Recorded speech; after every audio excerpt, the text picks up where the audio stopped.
இங்க ஒருத்தர் செக்ஸ் டால் வாங்கிட்டு வந்து அந்த பொம்மையோட டெய்லியும் செக்ஸ் வச்சுக்க ஆரம்பிக்கிறான். டெய்லி அதை யூஸ் பண்ணிட்டு அவன் பெட்லயே படுக்க வச்சுக்குவான். அந்த பொம்மைக்கு திடீர்னு உயிர் வந்தா என்ன ஆகும்? அது அப்படியே பார்க்க மனுஷன் மாதிரி மாறினா என்ன நடக்கும்? அது அந்த உலகத்தை எப்படி பார்க்கும்? தன்னை ஏன் மக்கள் இப்படி பயன்படுத்திக்கிறாங்கன்னு தன்னை பத்தி அந்த பொம்மை என்ன நினைக்கணுங்கிறத அழகா அந்த திரைப்படத்தை சொல்லியிருப்பாங்க. இந்த திரைப்படத்தோட பேரு ஏர்டால். இந்த திரைப்படம் நிறைய அவார்டுகளை வின் பண்ணியிருக்கு. அது மட்டும் இல்லாம இந்த படத்துல நடிச்ச ஹீரோயின் பயங்கர போல்டா நடிச்சிருப்பாங்க.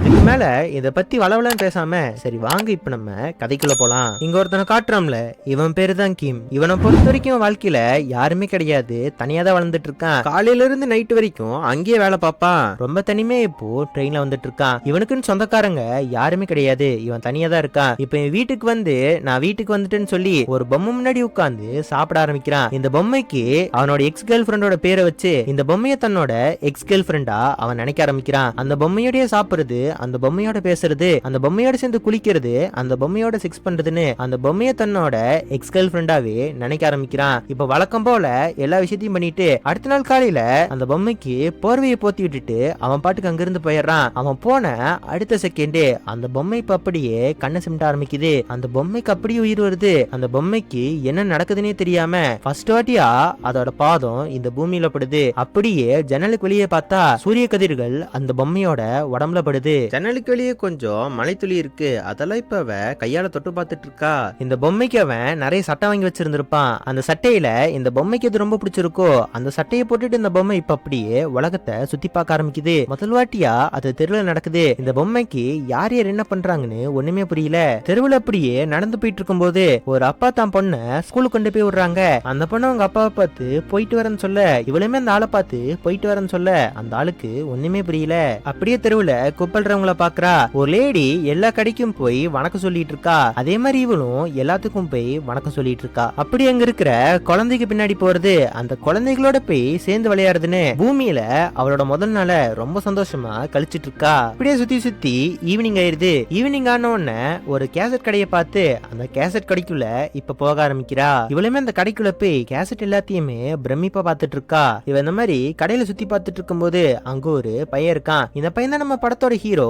இனிமே இவனை நம்ம ஆடம்னு கூப்பிடுவோம். இந்த பொம்மைக்கு ஆடம் பார்த்த உடனே ஆடம் மேல லவ் வர ஆரம்பிச்சிருது. ஆடமுமே பொம்மையை பார்த்து என்ன சொல்றானா, இந்த இடத்துல வேலை கால் எடுத்துட்டு இருக்கோம், உங்க ஃப்ரெண்டு யாருக்காவது வேலை வேணும்னா இங்க வந்து ஜாயின் பண்ணிக்கோங்கன்னு சொல்ல ஆடம் பார்த்துட்டு அவ வீட்டுக்கு போயிடுறா. ஆனா வீட்டுக்கு போன கிம்மு இப்ப என்ன பண்றானா, பொம்மையை தூக்கிட்டு ஒரு பார்க்குக்கு போய் அந்த பொம்மையை கிஸ் பண்ண ஆரம்பிக்கிறான். தூரத்துல இருந்து பாக்குறவங்களுக்கு கப்பல் மாதிரி தெரியும், ஆனா இது வெறும் பொம்மை மட்டும்தான். இவனுக்கு கேர்ள் ஃப்ரெண்ட் இருக்குங்கிறத காட்டிக்கிறதுக்காக அடிக்கடி நைட்டு பார்க்ல வந்து இந்த மாதிரி பண்ணிட்டு இருப்பான். இப்ப அடுத்த நாள் காலையில விடியுது. இந்த பொம்மை அடுத்த நாள் காலையில முதல் வேலையா அந்த கேசட் கடையில போய் வேலைக்கு சேர்ந்துருது. நாள் ஃபுல்லா ஆடம் கூட இருக்கலாம்ல, அதனால இந்த பொம்மை இதெல்லாம் பண்ணிட்டு இருக்கு. ஆனா என்னதான் இந்த கடைக்கு வேலைக்கு போனாலும் கஸ்டமர் சொல்ற எந்த படத்தோட பேரும் இவளுக்கு சுத்தமா தெரியல.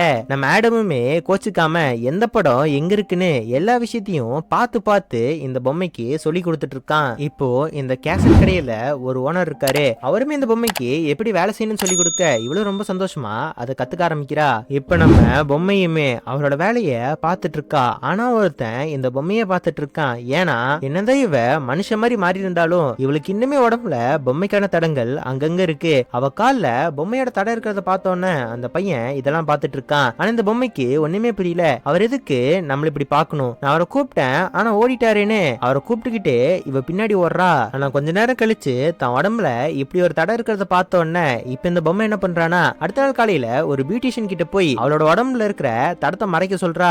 அது கூட சேர்த்து நிறைய துணியும் நிறைய மேக்கப் ஐட்டத்தையும் வீட்டுக்கு வாங்கிட்டு வரா. தெருவில் நடந்து போயிட்டு இருக்கும் போது அங்க ஒரு ஆப்பிள் இருக்கு. அதை பார்த்தா அந்த ஆப்பிள் ஃப்ரெஷ்ஷா இருக்கு. அது அழுகிய போல யார வெளியே தூக்கி போட்டிருப்பான்னு பார்த்தா கிம்ம மாதிரியே ஒரு பொண்ணை காட்டுறாங்க. அந்த பொண்ணு எதையும் நினைச்சு பயங்கர டிப்ரெஸா இருக்கா. அவ எந்த வேலை வெட்டிக்கும் போக மாட்டா, 24 மணி நேரமும் உட்காந்து தின்னுக்கிட்டே தான் இருப்பா. நம்ம பொம்மையுமே மனுஷங்க இப்படி எல்லாம் கூட இருப்பாங்களான்னு இவளை பார்த்துட்டு அப்படியே அவளோட வீட்டுக்கு போறா. வீட்டுக்கு போனா வழக்கம் போல கிம்மு இவளை படாத பாடு படுத்திட்டு இருக்கான். இவளுக்குமே ஆடம் மேல இருக்கிற ஃபீலிங்ஸ்னால கிம்மோட இப்படி இருக்கிறது சுத்தமா பிடிக்கல.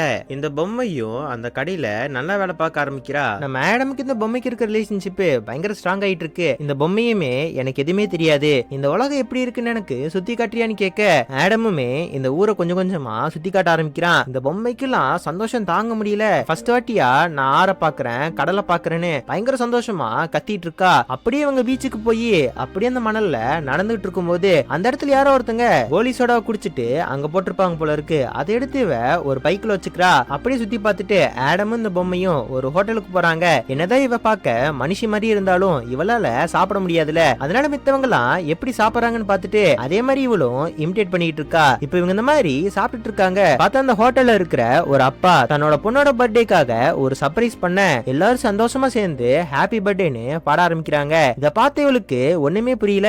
இவளுமே ஆடம பார்த்து ஏய் அவங்க என்ன பண்ணிட்டு இருக்காங்கன்னு கேட்க இவனுமே பர்த்டே கொண்டாடிட்டு இருக்காங்க. இந்த பொம்மையும் எதுக்காக பர்த்டே கொண்டாடுறாங்க அப்படின்னு கேட்க ஒவ்வொரு உயிரினமும் பழசாகும் போது அவங்க பர்த்டேவை கொண்டாடுவாங்க அப்படின்னு சொல்ல இவளுமே என் பர்த்டே இது நாள் வரைக்கும் நான் கொண்டாடினதே இல்ல, என் பர்த்டே கூட எனக்கு எப்பன்னு தெரியாதுன்னு அதை பத்தியே நினைச்சிட்டு ஆடமோட சேர்ந்து அப்படியே நடக்க ஆரம்பிக்கிறா. அப்படியே இவ ஆடமோட ரோட்ல நடந்து போயிட்டு இருக்கும்போது அப்படியே வரைய ஆரம்பிக்கிறா. இப்ப இவ வீட்டுக்கு போக ஒருத்தர் பயங்கர டயர்டா படுத்து தூங்கிட்டு இருப்பாரு. அவர் அப்படியே வரைஞ்சிட்டு அவர் தூங்குறதுக்கு தன்னோட தோலை கொடுக்க இப்ப இவளுமே அவ வீட்டுக்கு வந்துடுறா. வீட்டுக்கு வந்து இவ வாங்கின அந்த பொம்மை டப்பால தன்னை எப்ப தயாரிச்சாங்கிற டேட் இருக்கும்ல, அப்ப பார்த்து நம்ம பர்த்டே தெரிஞ்சுக்கலான்னு அந்த பாக்ஸ் எடுத்து பார்த்துட்டு இருக்கா. பார்த்தா கிம் அந்த இடத்துக்கு வந்துடுறான். கிம் வந்தோடனே வழக்கம் போல இவ எப்படி படுத்திருப்பாளோ அதே மாதிரி படுத்துக்கிறா. அடுத்த நாள் காலையில இவளுக்கு இவளே காத்தடிச்சிட்டு வழக்கம் போல இவ பாட்டுக்கு வேலைக்கு போக கொஞ்சம் கொஞ்சமா இவளுமே வேலையை கத்துக்க ஆரம்பிக்கிறா. இப்ப வேலையை முடிச்சிட்டு இவ ரோட்ல நடந்து போயிட்டு இருக்கா. பார்த்தா நிறைய லேடிஸ் நின்னு பேசிட்டு இருப்பாங்க. பார்த்தா பேசுற ஒருத்தவங்களோட குழந்தை அங்க இருக்கும். அந்த குழந்தைகிட்ட போய் விளையாட அங்க இருந்து ஒரு லேடியுமே என்ன பண்றீங்கன்னு இவளை துரத்தி விட்டுருவாங்க. இவளுக்கு ஏன் இப்படி பேசினாங்கன்னு இவளுக்கு ஒண்ணுமே புரியல. இப்ப இவளுமே ஒரு பார்க்ல போய் உட்கார்றா. பார்த்தா அங்க ஒரு பீடி தாத்தா இருக்காரு. இந்த தாத்தாவை ஏற்கனவே 2-3 வாட்டி பாத்திருப்பா. ஆனா அவர் கூட பேசினதுதான் இல்ல. ஆனா இப்ப இந்த தாத்தா இவ கூட பேச ஆரம்பிக்கிறாரு. இந்த தாத்தா பாட்டுக்கு இந்த பொம்மைய பார்த்து தட்டாம்பூச்சி பாத்திருக்கியா, அதுக்கு உடல்ல இதையும் குடல்னு எந்த உறுப்புமே இருக்காது. அதோட 90% ஆஃப் த உடம்பு காத்தாலதான் இருக்கும். அதால வெறும் முட்டை மட்டும் தான் போட முடியும். அதுக்கு வாழ்நாளும் ரொம்ப கம்மி. அதே மாதிரிதான் நானும், என் வாழ்க்கை ரொம்ப எம்டியா போயிட்டு இருக்கு. எனக்குன்னு யாருமே கிடையாது. நானுமே அந்த தட்டாம்பூச்சி மாதிரி தான். அந்த தட்டாம்பூச்சி உடம்புல எப்படி காத்து இருக்கோ எனக்குமே இந்த சிலிண்டர்ல இருக்கிற காத்து தீந்து போச்சுன்னா என் வாழ்க்கை முடிஞ்சு போகும் அப்படின்னு சொல்ல இப்படி அவரோட கஷ்டத்தை கேட்டுட்டு மறுபடியும் இவ வேலைக்கு போறா. இவ வேலைக்கு போய் கேசட் அடிக்கிட்டு இருக்கும்போது தெரியாதனமே இவளோட கையை ஆணியில பட்டு இவளோட கை எப்படியே கிழியுது. இவ கையை இந்த மாதிரி கிழிச்ச உடனே இவ உடம்புல இருக்கிற காத்தெல்லாம் அப்படியே போக ஆரம்பிக்குது. அவ பாட்டுக்கு பழைய பொம்மை மாதிரி ஆறா. இந்த சத்தத்தை கேட்டு வந்து பார்த்த நம்ம ஆடம் இவ இந்த மாதிரி ஆறத பார்த்தோன்னே இவன் அப்படியே பயந்து போயிட்டான். இவனுக்கு என்ன பண்றதுன்னு தெரியல. இப்ப ஒரு டேப் எடுத்து கிழிஞ்ச இடத்துல ஒட்டி விட்டுட்டு உனக்கு எந்த இடத்துல வச்சு காத்தடிப்பு அப்படின்னு கேட்க அவளும் என்னோட தொப்புல வச்சுதான் நான் காத்தடிப்பு அப்படின்னு சொல்றா. அதனால இவனுமே தொப்புல தப்பா நினைச்சுக்காதுன்னு தொப்புல வாய வச்சு இவளுக்கு காத்து கொடுக்க ஆரம்பிக்க இவளுமே இப்போ பழையபடி வரா. ஆனா இந்த உணர்வு இவளுக்கு ரொம்பவே பிடிச்சு போச்சு. ஆடம பார்த்துமே உனக்கு எப்படி இது தெரியும் அப்படின்னு கேட்க ஆடமுமே நானுமே உன்ன மாதிரி தான், எனக்கு உடம்புல காத்துதான் இருக்கு அப்படின்னு சொல்ல இப்ப இவளும் வீட்டுக்கு போறா. வீட்டுக்கு போகும்போது இவ கைய பார்த்தா இதுக்கு முன்னாடி இருந்த காத்துக்கும் இப்போ ஆடம் உடம்புல இருந்து வந்த காத்துக்கும் நிறையவே டிஃபரெண்ட் இருக்கு. இவளுக்கு முந்தி இருந்ததை விட ஆடம் மேல லவ் வருது. அதனால ஆடம பார்த்து லவ் ப்ரப்போஸ் பண்ண ஆடமும் இதுக்கு ஒத்துக்கிறான். இந்த பொம்மைக்கு சந்தோஷம் தாங்க முடியல. ஆடமோட சேர்ந்து டெய்லி ஊர் சுத்த ஆரம்பிக்கிறா. ஆனா டெய்லியும் கிம் கொடுக்கற தொல்லை இவளால தாங்க முடியல. இப்ப அடுத்த நாள் காலையிலேயே ஆடம் இந்த பொம்மைய அவனோட வீட்டுக்கு கூட்டிட்டு போவான். அவளுக்காக இவ சமைச்சிட்டு இருக்கும் போது இவ அங்க இருக்கிற கபோர்டெல்லாம் நோண்டி பார்த்துட்டு இருப்பா. அப்படி நோண்டி பார்த்துட்டு இருக்கும் போதுதான் இந்த பொம்மைக்கு ஒரு விஷயம் புரியுது. ஏற்கனவே இவளுக்கு ஒரு காதலி இருந்திருக்கா. ஒன்னாவ செத்து போயிருந்திருக்கணும், இல்ல அவ இவளை விட்டுட்டு போயிருக்கணும். அவளுக்கு பதிலா தான் நம்மள ஒரு சப்ஸ்டியூட் மாதிரி யூஸ் பண்ணிட்டு இருக்கான். அதாவது கிம் எப்படி இவளை யூஸ் பண்ணிட்டு இருக்கானோ அதே மாதிரி ஒரு விதத்துலதான் ஆடமும் இவளை யூஸ் பண்ணிட்டு இருக்கான். இந்த விஷயத்த ஆடம் கிட்டே கேட்க முடியாம இவன் மனசுல போட்டு புழுங்க ஆரம்பிக்கிறா. கிம்மோட வீட்டுக்கும் போகாம இவன் வீட்டுக்கும் போகாம டெய்லியும் வேற வேற இடத்துல இவ தங்க ஆரம்பிக்கிறா. இப்ப அடுத்த நாள் காலையில இவ வேலை பார்த்துட்டு இருக்கும் போது இந்த இடத்துக்கு கிம் வரான். கிம் வந்தோன்னு பார்த்த உடனே தன்னை அடையாளம் கண்டுபிடிச்சிட கூடாதுன்னு தலையை தொங்க போட்டுட்டு பேச ஆரம்பிக்கிறா. கிம் என்ன கேசட் கேட்டாலும் இல்ல இல்லன்னு சொல்லி அவனை அனுப்பிச்சு விட்டுறான். இப்ப இந்த கடையோட ஓனருமே அவன் யாரு, உன் பாய் ஃப்ரெண்டா, மரியாதையே சொல்லு, அவன் பாய் ஃப்ரெண்டா அப்படின்னு கேட்க அவன் ஒன்னும் என்னோட பாய் ஃப்ரெண்ட் கிடையாது அப்படின்னு சொல்ல இந்த கேசட் ஓனரு போய் சொல்லாத, நீயும் அவனும் பார்க்ல உட்காந்து கிஸ் பண்ணத நான் பாத்திருக்கேன். இப்ப மட்டும் நீ உண்மையை சொல்றியா இல்ல இந்த விஷயத்த நான் ஆடம் கிட்ட சொல்லட்டுமான்னு இவளை பிளாக்மெயில் பண்ண இவளுமே தயவு செஞ்சு சொல்லிடாதீங்க அப்படிங்கிற மாதிரி சொல்றா. அதுக்கு இவளுக்கு பெனால்ட்டியா இந்த ஓனரு இவளை யூஸ் பண்ணிக்க ஆரம்பிக்கிறான். இதுக்கப்புறம் ரொம்ப சோகமா கிம்மோட வீட்டுக்கு போய் பார்த்தா கிம் இவளுக்கு பதிலா இன்னொரு பொம்மையை வாங்கி வச்சிருக்கான். இத பார்த்தோன்னு இவளுக்கு ஒண்ணுமே புரியல. இவன் இந்த ஷாக்ல இருக்கும்போது கிம் அந்த இடத்த இடத்துக்கு வந்து இவளை பார்த்து ஷாக்காரான். நம்ம கிம் பயங்கரமா கத்த ஆரம்பிக்க இவளுமே கவலைப்படாதீங்க, நீங்க ஃபர்ஸ்ட் ஒரு பொம்மையை வாங்குனீங்களே அந்த பொம்மை தான் நான். இவளுமே உங்ககிட்ட நான் ஒரே ஒரு கேள்வி கேட்கணும், எதுக்காக என்ன வாங்குனீங்க அப்படின்னு கேட்க, என்னோட லவ்வர் என்னை விட்டுட்டு போயிட்டா, அவள் என்னால மறக்க முடியல, நீ பார்க்க கொஞ்சம் அவளை மாதிரியே இருந்த, அதனாலதான் உன்னை நான் காசு கொடுத்து வாங்கினேன், அவ கூட நான் எப்படி வாழணும்னு ஆசைப்பட்டனோ அதே மாதிரி நான் கூட வாழ ஆரம்பிச்சேன். இது கேட்ட இந்த பொம்மைக்கு சரியான கடுப்பாயி அங்கிருந்து ஓட கிம்முமே இவளை ஃபாலோ பண்ணிட்டே வரான். ஆனா அவ இவங்கிட்ட இருந்து ஈஸியா தப்பிச்சிடுறா. இவளுமே மனசு சரியில்லாம அந்த தாத்தாவை போய் பார்க்கலான்னு போறா. பார்த்தா அந்த தாத்தா அந்த இடத்துல இருக்க மாட்டாரு. அவருக்கு என்னாச்சுன்னு பாக்குறதுக்காக அவரோட வீட்டுக்கே போறா. பார்த்தா அவருக்கு உடம்பு சுத்தமா முடியல. அவருக்கு போய் இவ ஹெல்ப் பண்ணிக்கிட்டு இருக்கா. அவருக்கு தண்ணி குடுக்கறது, அவர் கூட பேசுறதுன்னு அவருக்கு ஆறுதலா இருக்க ஆரம்பிச்சிட்டு இருக்கா. இவ இந்த மாதிரி மருந்து கொடுத்துட்டு இருக்கும் போது அவரோட பழைய போட்டோக்களை எடுத்து பாக்குறா. பார்த்தம்போது, சார் இது என்ன போட்டோ அப்படின்னு கேட்கும்போது, இது நான் டீச்சரா இருக்கும்போது எடுத்தது, நான் எப்பவுமே சப்ஜெக்ட் டீச்சரா தான் இருந்திருக்கேன், ஒருத்தருக்கு கீழே தான் நான் எப்பவுமே இருந்திருக்கேன், ஒருத்தருக்கு மாற்றாதான் என் வாழ்க்கையை ஃபுல்லா நான் அனுபவிச்சிருக்கேன் அப்படின்னு இவர் சொல்லும் போது தன்னோட வாழ்க்கையோட தன்ன மாதிரியே ஒருத்தர் வாழ்ந்திருக்காருன்னு இந்த பொம்மை ஒரு நிமிஷம் நினைச்சு பாக்குறா. இப்ப இதெல்லாம் பார்த்து ரொம்ப ஃபீலிங் ஆன இப்ப என்ன பண்றானா, யார் இவளை மேனுஃபேக்சரிங் பண்ணாங்களோ அந்த இடத்துக்கு போய் அவரை பார்க்கணும்னு முடிவு பண்றா. இவளோட பாக்ஸ்ல இருந்த அட்ரஸ் வச்சு அந்த இடத்துக்கு போய் பார்த்தா இவள மாதிரி அங்க நிறைய பொம்மைகள் உருவாக்கப்பட்டு இருக்கு. இப்ப இவளுமே தன்னை உருவாக்குனவங்களை பார்க்க அவர் ஈஸியாவே கண்டுபிடிச்சிடுறாரு, இவளை நம்ம தான் உருவாக்கணும்னு. எப்படி இருக்குன்னு இவளை பார்த்து கேட்கிறாரு, எங்களை எதுக்காக இப்படி படைச்சிங்கன்னு இவரை பார்த்து கேட்க,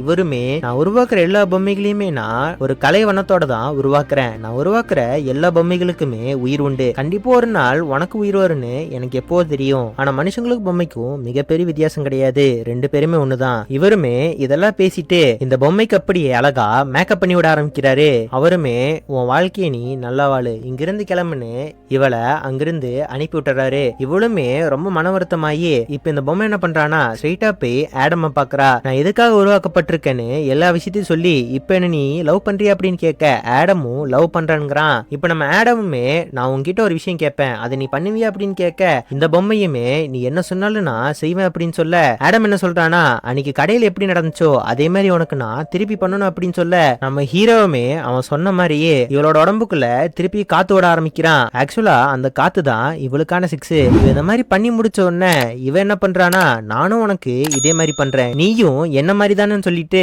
நம்ம ஆடமோட வயிற்றுல இருந்து ரத்தம் பிழிச்சிட்டு போக ஆரம்பிக்குது. இவளுமே தொப்புல வாய வச்சு காத்து ஊதுறதுக்கு என்னென்னமோ ட்ரை பண்ணிட்டு இருக்கா. ஆனா இவ பொம்மை, இவன் மனுஷன், அதெல்லாம் இங்க ஒண்ணுமே நடக்காதுல்ல. அடுத்த நாள் காலையில பார்த்தா ஆடம் ரத்தம் அதிகமா போய் அவன் அங்கேயே செத்து போயிருந்திருப்பான். இவளால இது ஏத்துக்கவே முடியல.